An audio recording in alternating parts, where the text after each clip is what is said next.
Di tengah penyelidikan pembunuhan sebuah keluarga, seorang sheriff menemukan mayat wanita tak dikenal yang terkubur di ruang bawah tanah, sebuah teka-teki mengerikan yang tak sesuai dengan TKP. Mayat Jane Doe yang misterius ini dibawa ke ahli forensik untuk dibedah sebelum pagi. Namun mereka mulai mengungkap kejanggalan mengerikan dari tubuh Jane Doe itu. Semakin dalam mereka menyelidiki, semakin jelas bahwa Jane Doe itu bukan korban biasa dan dia tak sendirian. Ingin tahu seperti apa kisahnya? Tonton video alur filmnya di sini.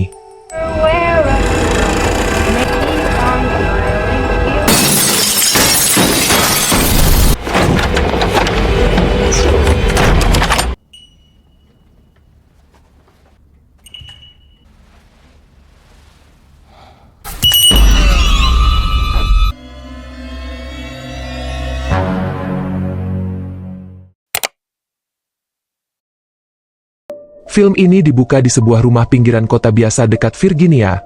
Sekelompok polisi tiba di sana untuk menyelidiki tempat kejadian perkara yang mengerikan. Kita melihat banyak mayat di sekitar rumah dengan darah berceceran di dinding.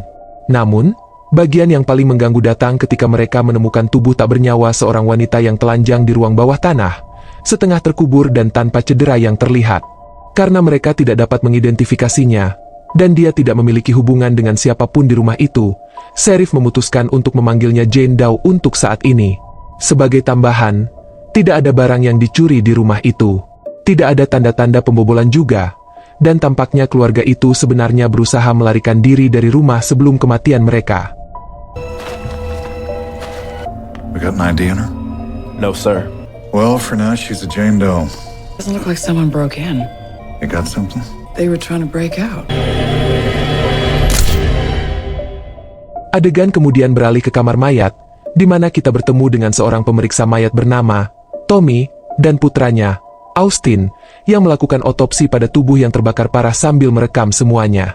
Tommy kemudian mengajarkan putranya cara mengidentifikasi penyebab kematian dan menyatakan bahwa setiap mayat memiliki rahasia, dan beberapa orang menyembunyikannya lebih baik daripada yang lain.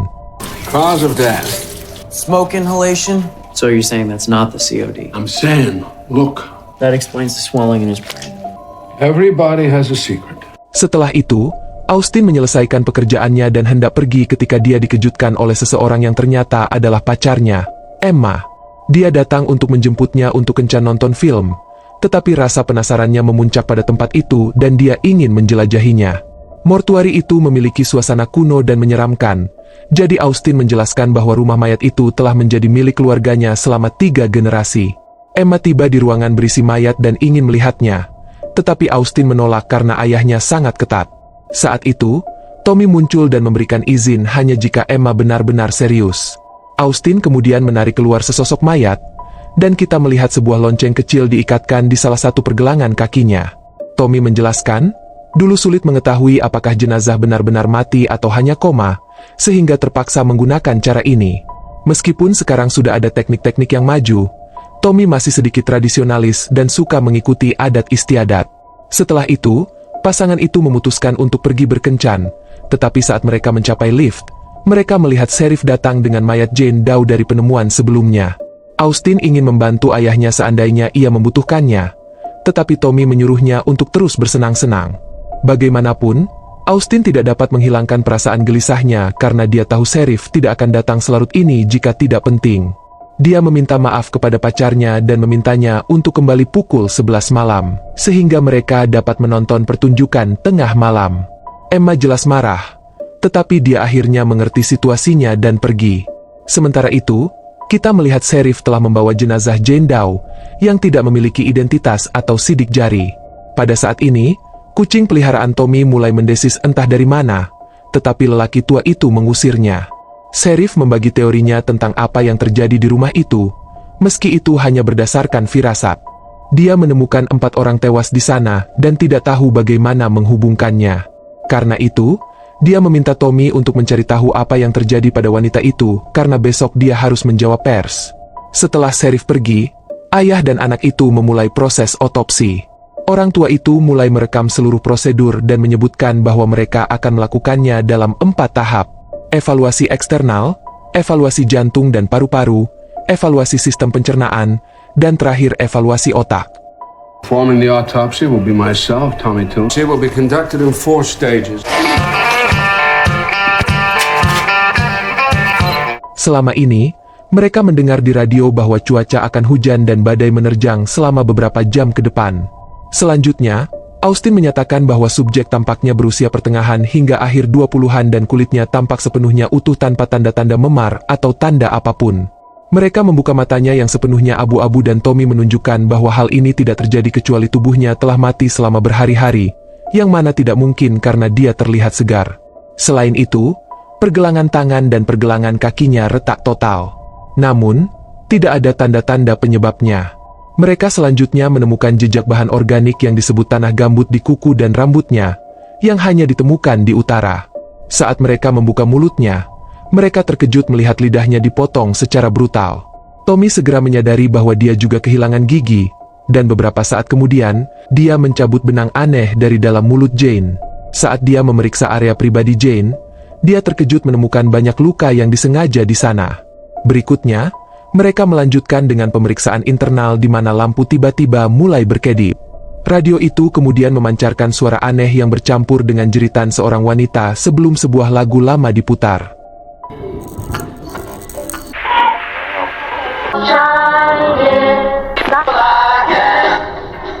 Tommy kemudian memotong tubuh Jane dan sejumlah besar darah mengucur keluar, yang mana merupakan hal yang tidak biasa. Mereka juga memperhatikan bahwa pinggangnya sangat kecil. Dan Tommy menyatakan bahwa ini terjadi ketika seseorang mengenakan korset untuk jangka waktu yang lama. Austin menganggapnya aneh dan mengatakan bahwa gaun seperti itu sudah ketinggalan zaman beberapa ratus tahun yang lalu. Tommy kemudian membelah tulang rusuknya dan terkejut melihat paru-parunya telah menghitam seluruhnya. Ia mengklaim bahwa bahkan jika seseorang merokok 10 bungkus rokok sehari selama 30 tahun, paru-parunya tidak akan rusak seperti ini. Kehancuran semacam ini hanya terjadi akibat luka bakar tingkat 3, tetapi tampaknya itu tidak terjadi karena tubuhnya masih utuh sepenuhnya. Berikutnya, Tommy memeriksa jantung dan organ lainnya, yang tampak terluka dan rusak parah. Dengan kerusakan internal sebanyak ini, bagian luarnya pasti hancur total dan rusak parah, hingga tidak dapat dikenali lagi. Kedua pria itu benar-benar kebingungan sementara badai besar melanda di luar dan lampu berkedip lagi. Pada saat ini, suara tiba-tiba dari luar menarik perhatian mereka, jadi Austin keluar untuk menyelidiki. Awalnya ia tidak melihat sesuatu yang aneh sampai ia melihat sosok wanita misterius, yang segera menghilang.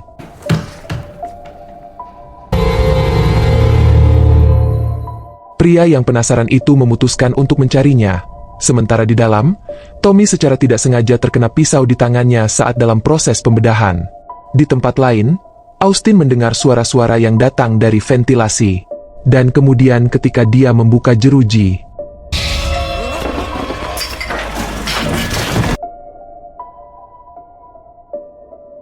pada saat ini, ayahnya juga datang. Dan ketika Austin memeriksa ventilasi lagi, dia melihat kucingnya menggeliat kesakitan. Dia mengambil hewan itu dan melihatnya berlumuran darah dan terluka parah. Hal ini membuat Tommy sangat tertekan, sehingga ia memutuskan untuk mengakhiri penderitaan makhluk malang itu dan mematahkan lehernya. Tommy kemudian membakar binatang kesayangannya dan meminta putranya untuk meninggalkannya sendirian sejenak. Tidak lama kemudian, Tommy kembali ke ruang otopsi untuk melanjutkan pekerjaan mereka, dan mereka melanjutkan ke tahap ketiga. Austin menyadari ayahnya marah dan mencoba membuatnya terbuka, tetapi Tommy meyakinkannya bahwa dia baik-baik saja. Kemudian, saat memotong salah satu jaringan organ tubuh, Tommy menemukan bunga di dalamnya, yang membuat mereka berdua terkejut. Dia mengeluarkan sebuah buku dan menemukan bahwa bunga itu disebut Jimsenweed, zat melumpuhkan yang kuat. Ini menjelaskan peradangan pada organ-organnya, dan ternyata bunga itu hanya tumbuh di wilayah utara, yang mengonfirmasi bahwa Jane berasal dari sana. Mereka kemudian mendengar di radio tentang badai yang mendekat. Jadi Austin mengusulkan kepada ayahnya agar mereka menyelesaikan pekerjaan itu di pagi hari, tetapi lelaki tua itu bersikeras mereka harus menyelesaikannya malam ini, sambil mengingatkannya bahwa ia harus melapor kembali kepada sheriff pada pagi hari. Keduanya kemudian terus membedahnya dan mereka menemukan benda aneh lain di dalam tubuhnya, yang merupakan sepotong kain namun secara mengejutkan berisi gigi manusia. Mereka memeriksa kain itu dan ternyata itu adalah kain kafan tua yang tertulis dalam angka Romawi dan simbol-simbol aneh. Austin memeriksa benang yang mereka tarik dari mulut Jane sebelumnya yang ternyata berasal dari kain kafan yang sama. Kemudian dia meletakkan gigi itu kembali ke dalam mulutnya dan gigi itu pas sekali. Dia dihadapkan pada kenyataan suram. Seseorang telah mencabut giginya, membungkusnya dengan kain, dan memaksanya menelannya. Tanda-tanda pada kain kafan itu mengisyaratkan sesuatu yang gelap dan ritualistik. Jadi Austin menyimpulkan dia mungkin telah menjadi korban pengorbanan manusia. Tak lama kemudian, mereka kembali mendengar peringatan radio tentang badai. Kali ini memperingatkan mereka bahwa mereka tidak akan keluar dari sana. Tiba-tiba, lagu lama mulai diputar lagi. Jadi, Austin yang khawatir menyarankan mereka pergi, tetapi ayahnya mengabaikannya. Tommy kemudian melepaskan kulit Jane, dan mereka membeku karena terkejut saat menyadari kulit itu terukir dengan simbol-simbol mengganggu yang sama seperti yang mereka lihat pada kain kafan. Tiba-tiba,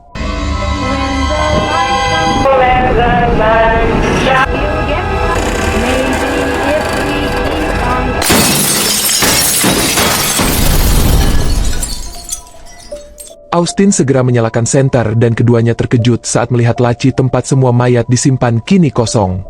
Pada titik inilah, Tommy akhirnya memutuskan untuk mendengarkan putranya dan mereka memutuskan untuk keluar dari sini. Namun sayang, mereka mendapati pintu keluar terhalang pohon tumbang besar, membuat mereka terjebak. Austin mencoba meminta bantuan, tetapi menyadari sinyalnya hilang sepenuhnya. Mereka bergegas ke kantor, yang memiliki telepon rumah, dan dengan cepat mengunci diri di sana. Tommy menghubungi kantor polisi untuk berbicara dengan sheriff, tetapi sheriff tidak mengerti sepatah kata pun yang diucapkannya, dan panggilan pun tiba-tiba terputus. Situasinya menjadi lebih buruk ketika mereka mendengar bel berbunyi di kejauhan, menandakan sesuatu yang mengerikan sedang terjadi.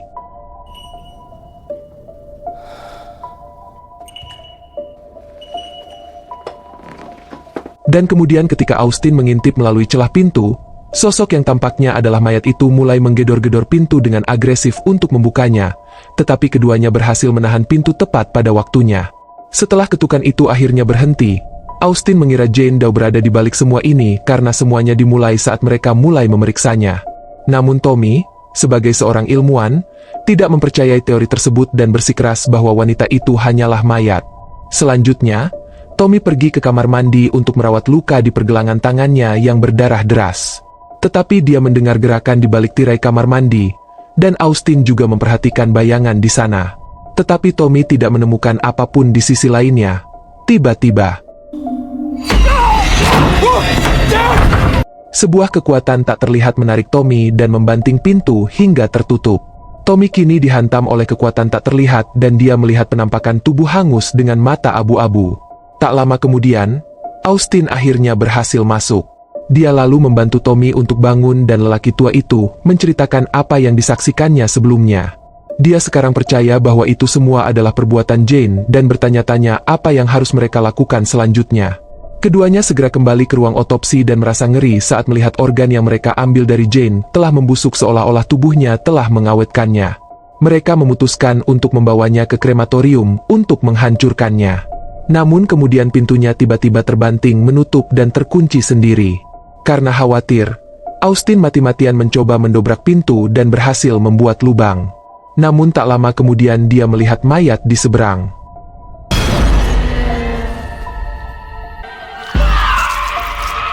Setelah muak, Austin menyiramkan bahan bakar ke seluruh tubuh Jane, dan Tommy membakarnya. Anehnya, api tidak mempengaruhi tubuhnya, dan api menyebar ke seluruh ruangan, menghancurkan kamera, foto-foto, dan seluruh penelitian mereka sejauh ini. Tommy mengambil alat pemadam kebakaran untuk memadamkan api. Dan mereka berdua menatap kaget melihat tubuh Jane masih utuh sepenuhnya. Menyadari mereka tidak dapat menghancurkannya, mereka memutuskan untuk naik lift untuk keluar dari tempat itu. Namun saat mereka hendak sampai di sana, pintu lift tiba-tiba tertutup sendiri. Keadaan menjadi lebih buruk ketika mereka menyadari salah satu mayat mendekati mereka.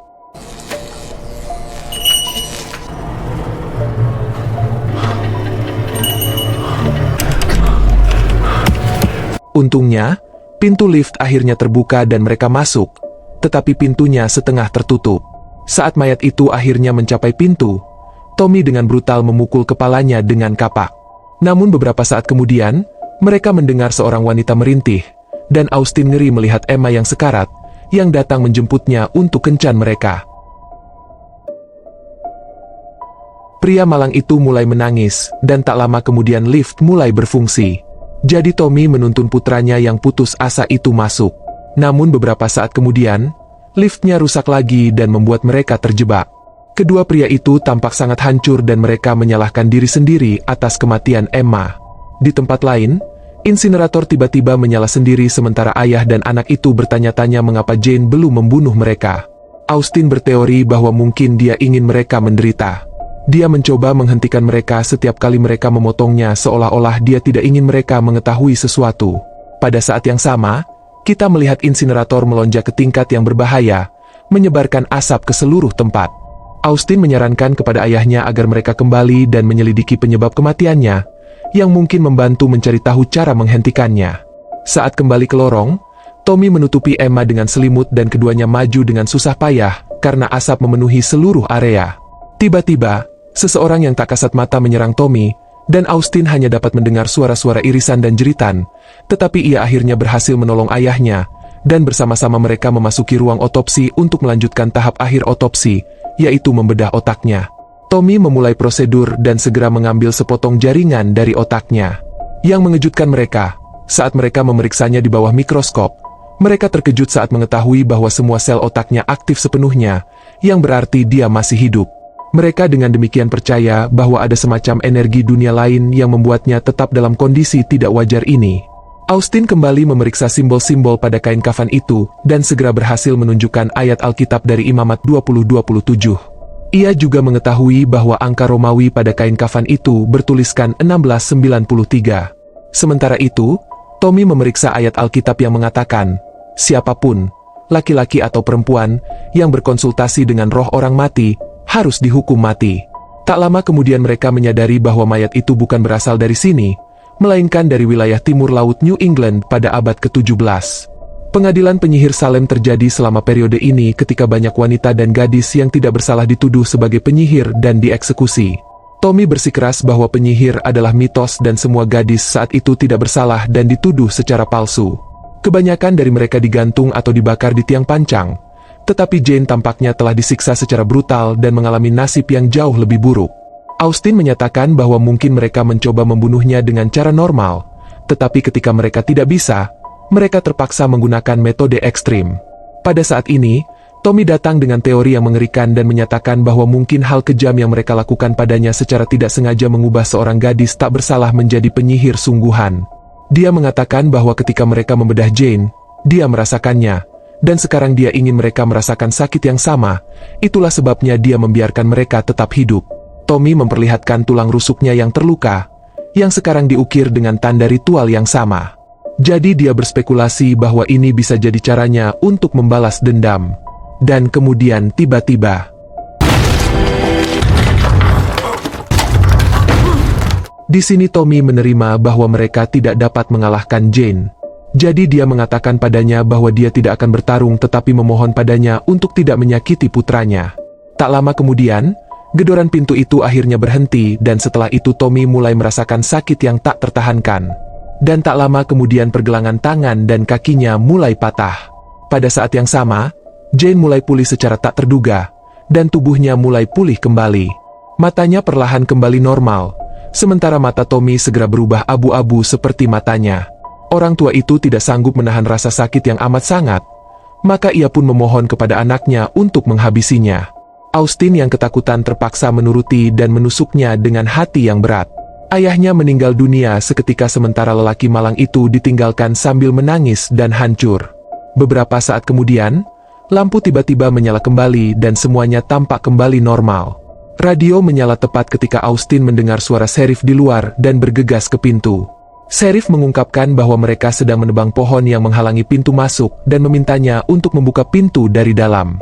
Austin berkata dia tidak bisa dan dia merasa ngeri ketika Sheriff tiba-tiba mulai bernyanyi. Hal ini menyadari bahwa itu bukan Sheriff melainkan halusinasi yang disebabkan oleh Jane. Dan kemudian tiba-tiba, Stop! I can't, it won't! Open up your heart. Smile never.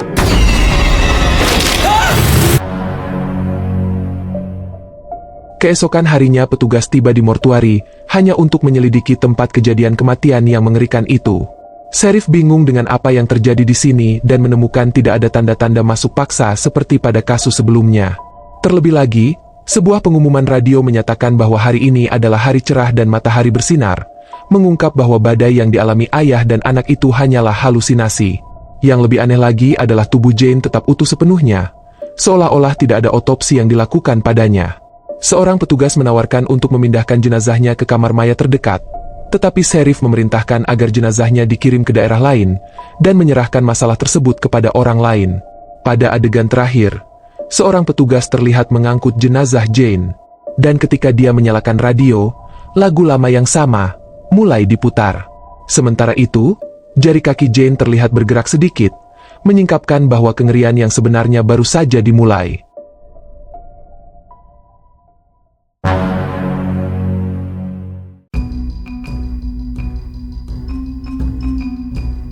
Pilih tanda like bila suka video ini, dukung channel ini dengan subscribe dan aktifkan lonceng notifikasi, agar gak ketinggalan rekap alur film lainnya di channel ini.